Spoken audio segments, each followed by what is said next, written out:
Subscribe करें हमारे channel knowledge world को और साथ ही बेल आइकॉन दबाएं हमारे वीडियो सबसे पहले पाने के लिए। नमस्कार दोस्तों, नॉलेज वर्ल्ड यूट्यूब चैनल पर एक बार फिर से आप सभी का बहुत बहुत स्वागत है। दोस्तों, वीडियो शुरू करने से पहले आप सभी से मेरी एक रिक्वेस्ट है कि अगर आपने अभी तक हमारे चैनल को सब्सक्राइब नहीं किया है तो सब्सक्राइब कर लें और साथ ही बेल आइकन को प्रेस करके नोटिफिकेशन ऑन कर लें ताकि इस तरह की वीडियो मिले सबसे पहले आपको। दोस्तों, आज की इस वीडियो में हम बात करेंगे कि बिहार जो लेबर डिपार्टमेंट है उसके तहत जो लेबर कार्ड्स बनते हैं वो कैसे बनवाएं। तो दोस्तों, सबसे पहले हम देख लेते हैं कि उसके लिए क्या क्या कंडीशंस हैं, क्या क्या डॉक्यूमेंट्स रिक्वायर्ड हैं, क्या क्या उसके अंदर लाभ मिलते हैं। आज इन सब के बारे में हम डिटेल से इस वीडियो में बात करेंगे। तो आइए दोस्तों, सबसे पहले देख लेते हैं कि क्या क्या इसके लाभ हैं। सबसे पहले देखिए दोस्तों, क्या क्या इसमें लाभ मिलते हैं। पहला जो इसमें लाभ मिलता है वो ये मिलता है कि भवन मरम्मत हेतु, भवन जो मरम्मत है उसके लिए 20,000 रुपये दिए जाते हैं। लेकिन उसके लिए योग्यता क्या है कि आपकी जो सदस्यता है, जो आपका लेबर कार्ड है, वो कम से कम 3 साल पुराना होना चाहिए। उसके बाद जो अगला लाभ मिलता है वो मिलता है साइकिल क्रय हेतु। साइकिल की जो ठीक करवाने के लिए या फिर साइकिल नई खरीदने के लिए जो पैसा मिलता है वो भी आपको इसके तहत मिलता है, और वो मिलता है 3500 रुपये, 3,500 रुपये। लेकिन ये कब मिलता है? जब आपका जो लेबर कार्ड है वो 1 वर्ष पुराना हो चुका हो। और साथ ही दोस्तों, यहाँ पर औजार के लिए भी पैसे दिए जाते हैं, 15,000 रुपये दिए जाते हैं। लेकिन वो 15,000 रुपये लेने के लिए पहले एक कोर्स होता है, एक प्रशिक्षण होता है, आपको वो प्रशिक्षण करना पड़ता है। दोस्तों, मृत्यु तब होती है किसी व्यक्ति की जिसने लेबर कार्ड बनवा रखा है, तो उस केस में भी यहाँ पर पैसे मिलते हैं। अगर सामान्य मृत्यु होती है तो मिलते हैं 2 लाख रुपए, और अगर किसी दुर्घटना के तहत मृत्यु होती है तो वहाँ पर 4 लाख रुपए दिए जाते हैं दोस्तों। उसके बाद दाह संस्कार हेतु आर्थिक सहायता, इसके लिए आपकी सिविल और सिविल सदस्यता होनी ज़रूरी है। कोई कंडीशन नहीं है कि भाई 1 साल 2 साल पुरानी, और यहाँ पर इसके लिए पैसे दिए जाते हैं 5,000।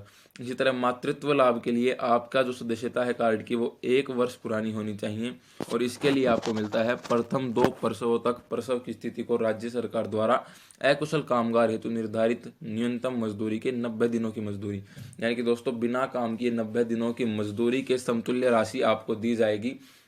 उसके बाद विवाह के लिए वित्तीय सहायता भी दी जाती है। इसके लिए 3 वर्ष की सदस्यता होनी चाहिए। इसके लिए चाहे पुरुष हो चाहे महिला हो, उसे 50,000 रुपये दिए जाते हैं दोस्तों।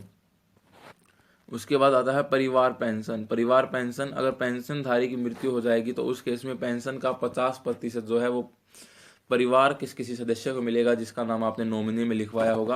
और पेंशन जो मिलती है वो तब मिलती है तब जो आपकी सदस्यता है वो न्यूनतम 5 वर्ष की हो, और ये जो मिलता है वो 1,000 रुपये प्रति माह मिलता है। इस तरह से यहाँ पे बहुत से और भी लाभ हैं, जैसे चिकित्सा सहायता के लिए भी जो है वो पैसा मिलता है।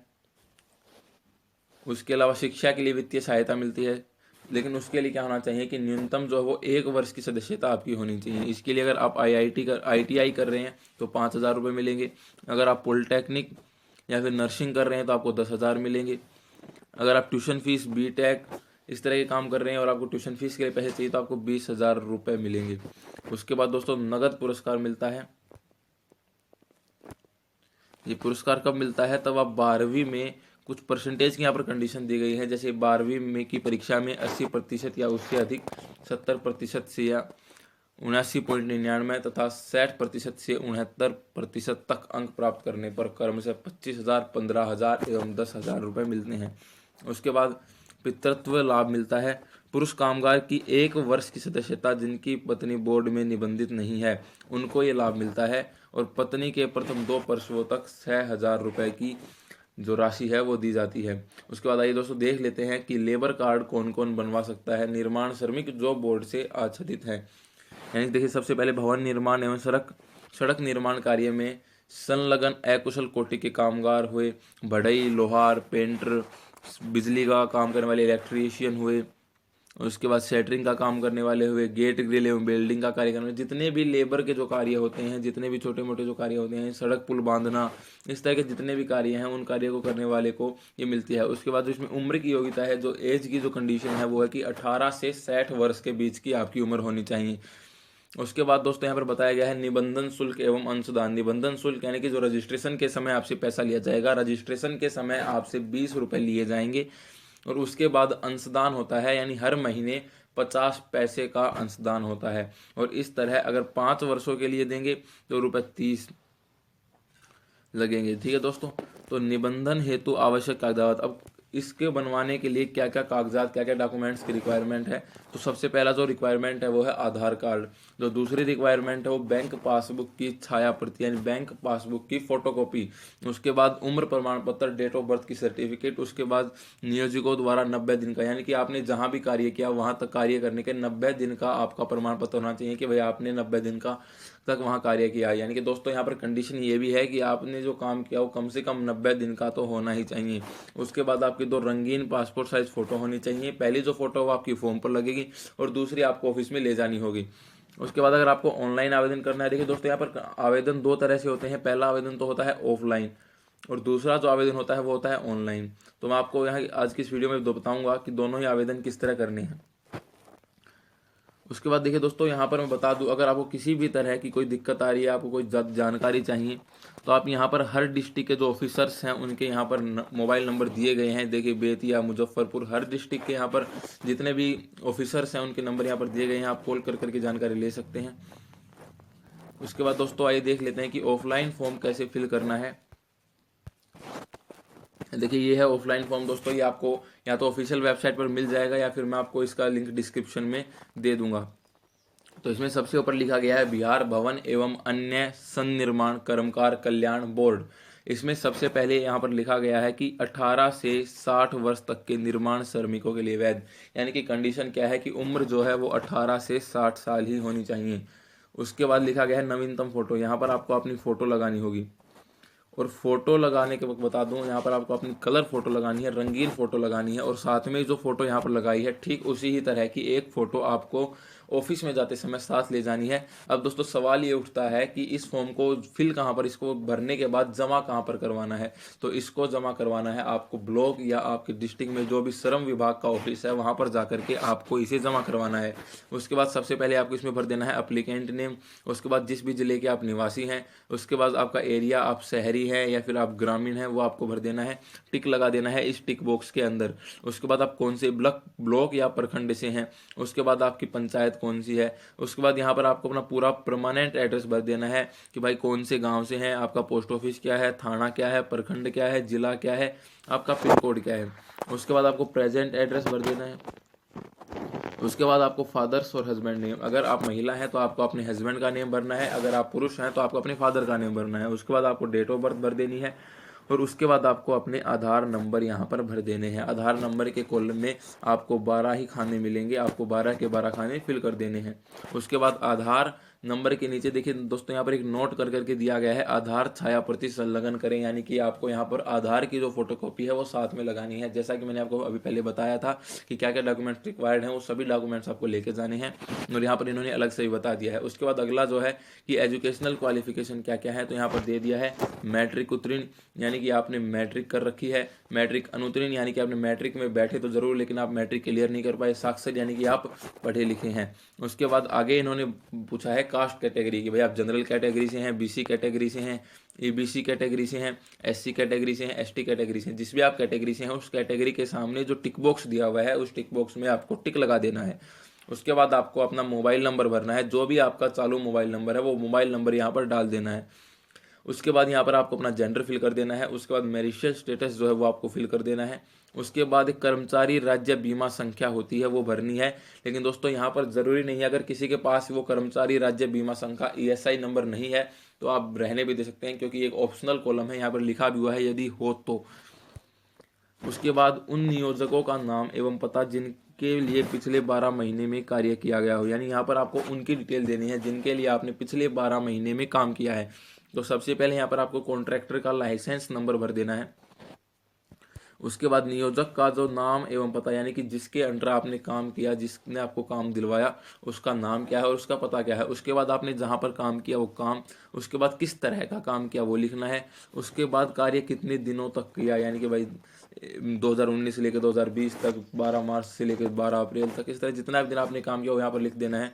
उसके बाद दोस्तों कुल अवधि कितने दिन आपने काम किया, तो कुल अवधि में दोस्तों इस बात का ध्यान रखना है कि आप लिखेंगे 90 दिन से कम ना हो, क्योंकि यहाँ पर कंडीशन है कि 90 दिन से कम काम करने वाले को ये लेबर कार्ड नहीं मिलता है। लेबर कार्ड उसी को मिलता है जिसने कम से कम 90 दिन काम किया हो। उसके बाद यहाँ पर सिग्नेचर होंगे जो भी एम्प्लॉयर है जिसने भी आपको काम दिलाया है। उसके बाद देखिए दोस्तों, अकाउंट डिटेल्स यहाँ पर आपको अपनी भर देनी है। आपका बैंक का नाम क्या है, बैंक ब्रांच नेम क्या है, बैंक का अकाउंट नंबर क्या है, IFSC कोड क्या है। और दोस्तों बता दूँ, ये जितने भी डिटेल्स यहाँ पर इन्होंने मांगी हैं, ये सारी डिटेल आपको अपनी बैंक की पासबुक में मिल जाएंगी।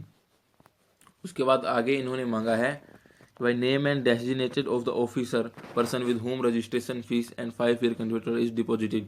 ये दोस्तों आपको यहाँ पर कुछ नहीं भरना है। यहाँ पर तब आप इस फॉर्म को ऑफिस में लेके जाएंगे, अपने ब्लॉक या डिस्ट्रिक्ट का जो श्रम विभाग है वहाँ पर तब इसे लेके जाएंगे। तो जिस भी ऑफिसर को आप डिपॉजिट करवाएंगे वो ये सारी डिटेल्स खुद भर देगा। उसके बाद यहाँ पर आपको घोषणा है। घोषणा में आपको, मैं अपने परिवार के सदस्य में से निम्न व्यक्तियों को आधिकारिक आश्रित रूप से नामित करता हूँ। यानी कि यहाँ पर घोषणा ये है कि आपको नॉमिनी सेलेक्ट करने हैं कि आप किन किन को नॉमिनी बनाते हैं। आपकी डेथ के केस में उनको पैसा मिलेगा। जैसे यहाँ पर सबसे पहले सीधे आप दो को बना सकते हैं। आपको अपने फैमिली मेम्बर का यहाँ पर नेम लिख देना है और उसके बाद जो आपका रिलेशन है वो लिख देना है। उसके साथ जो भी फैमिली मेम्बर है उसके साथ आपका क्या रिलेशन है वो यहाँ पर लिख देना है। उसके बाद उम्र लिख देनी है।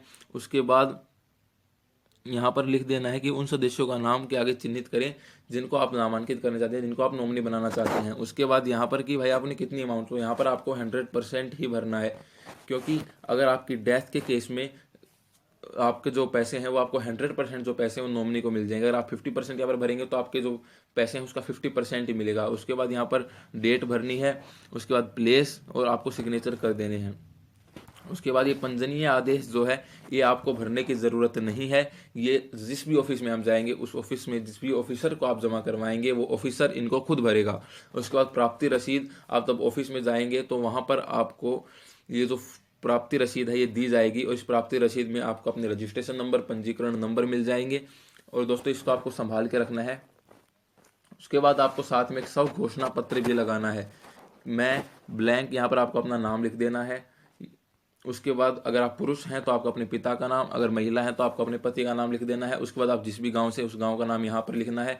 उसके बाद आप जो भी आपका पोस्ट ऑफिस, जो भी आपका डाक खाना है उसका नाम। उसके बाद जिस भी पंचायत से आप हैं उसका नाम यहाँ पर लिखना है। उसके बाद प्रखंड, जो भी आपका ब्लॉक है वो यहाँ पर लिख देना है।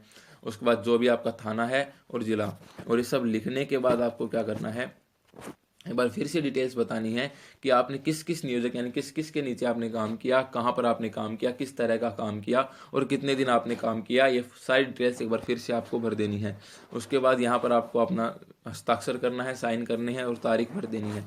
तो दोस्तों देखिए, ये तो ऑफलाइन आवेदन था। ऑफलाइन जो आवेदन है वो इस तरह से होगा। अब ऑनलाइन आवेदन जो मैंने आपको इंस्ट्रक्शंस बताई हैं वो आप यहाँ पर देख सकते हैं। व्यू रजिस्ट्रेशन स्टेटस पर क्लिक करने के, नए निबंध के लिए अनुरोध पर क्लिक करने के बाद, उसके बाद दोस्तों ऑनलाइन आवेदन के लिए आपको करना क्या है, आपको अपने नज़दीकी CSC सेंटर पर जाना है, अटल सेवा केंद्र पर जाना है और वहाँ पर जा कर के आप अपना ऑनलाइन रजिस्ट्रेशन लेबर कार्ड के लिए करवा सकते हैं। ऑनलाइन रजिस्ट्रेशन जो नॉर्मल सिटीजन है, जो आम सिटीजन है वो नहीं कर सकता है। इसके लिए यूज़र ID पासवर्ड दिए गए हैं और वो यूज़र ID पासवर्ड सिर्फ जो CSC सेंटर जिनके पास है, जो CSC VLE हैं, उन्हीं को दिया गया है। तो अगर आपको ऑनलाइन आवेदन करवाना है तो आपको अपने नज़दीकी CSC सेंटर, अटल सेवा केंद्र पर जाकर के रजिस्ट्रेशन करवाना है। दोस्तों यहाँ पर एक बात और मैं आपको बता दूं, चाहे आपने ऑनलाइन आवेदन करवाया हो चाहे आपने ऑफलाइन आवेदन करवाया हो, दोनों ही कंडीशंस में आपको अपना फॉर्म जो है वो ब्लॉक या डिस्ट्रिक्ट में जहाँ पर भी आपका श्रम विभाग है वहाँ पर जाकर के जमा करवाना होगा। तो दोस्तों आशा करता हूँ आज की वीडियो आपको पसंद आई होगी। वीडियो पसंद आई हो तो लाइक करना ना भूलें और दोस्तों साथ ही वीडियो को ज़्यादा से ज़्यादा शेयर करें ताकि और भी दोस्तों को इसकी जानकारी मिल सके। तो दोस्तों मिलते हैं अगली वीडियो में, तब तक के लिए बाय बाय। जय हिंद, जय भारत।